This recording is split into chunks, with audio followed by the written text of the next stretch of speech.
പുരുഷന്മാരെ അപേക്ഷിച്ച് സ്ത്രീകളിലാണ് അൾസൈമേഴ്സ് രോഗം കൂടുതലായിട്ട് കാണപ്പെടുന്നത്. എന്തുകൊണ്ടായിരിക്കാം ഇത്?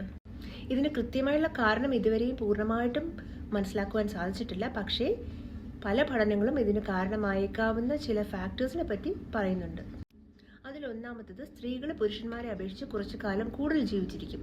ലൈഫ് എക്സ്പെക്റ്റൻസി കൂടുതലാണ്. അപ്പോൾ കൂടുതൽ കാലം ജീവിച്ചിരിക്കുമ്പോൾ കൂടുതൽ ഡിമെൻഷ്യ, അൾസൈമേഴ്സ് ഒക്കെ വരാനുള്ള ചാൻസ് കൂടുതലാണ്. പിന്നെ ഒരു സാധ്യതയുള്ളത്, പഠനങ്ങൾ പറയുന്നത്, ആർത്തവവിരാമത്തോടു കൂടി, മെനപ്പോസോടു കൂടി ഈ എസ്ട്രോജൻ എന്ന് പറഞ്ഞ ഹോർമോൺ നന്നായിട്ട് സ്ത്രീകളുടെ ശരീരത്തിൽ കുറയും.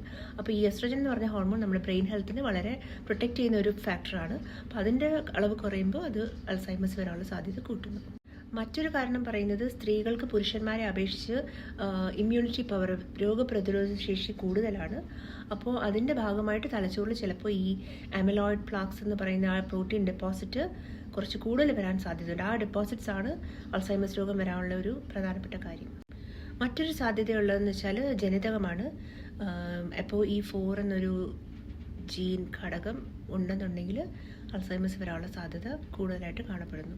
മറ്റു ചില പഠനങ്ങൾ പറയുന്നത്, സ്ത്രീകളിലാണ് ഈ ട്രോമാറ്റിക് ബ്രെയിൻ ഇഞ്ചുറി, തലച്ചോറിനുണ്ടാകുന്ന ക്ഷതങ്ങൾ, കൺകഷൻ തുടങ്ങിയവയ്ക്ക് സ്ത്രീകളിലാണ് കൂടുതലായിട്ടും കാണപ്പെടുന്നത്. ഈ പറഞ്ഞതൊക്കെ അൾസൈമേഴ്സ് രോഗത്തിൽ മാത്രമാണ്. മറ്റ് ഡിമെൻഷ്യ ഉണ്ടല്ലോ, ഈ vascular dementia, Lewy body dementia, fronto temporal dementia, mixed dementia, അതൊക്കെ കൂടുതലും പുരുഷന്മാരിലാണ് കാണപ്പെടുന്നത്. പക്ഷേ അൾസൈമേഴ്സ് രോഗം മാത്രമാണ് സ്ത്രീകളിൽ പുരുഷന്മാരെ അപേക്ഷിച്ച് കൂടുതലായിട്ട് കാണപ്പെടുന്നത്. ഈ പറഞ്ഞതൊക്കെ പോസിബിൾ ആയിട്ടുള്ള റിസ്ക് ഫാക്ടേഴ്സ് ആണ്. പല പഠനങ്ങളും ഇതൊക്കെ പ്രൂവ് ചെയ്തിട്ടുണ്ട്. എന്നാൽ വളരെ കൃത്യമായിട്ട് ഇതിൻ്റെയുള്ളൊരു കാരണം ഇപ്പോഴും നമ്മൾ കണ്ടുപിടിക്കേണ്ടിയിരിക്കുന്നു. അതിനുള്ള ഗവേഷണങ്ങൾ തുടർന്നുകൊണ്ടേയിരിക്കുകയാണ്.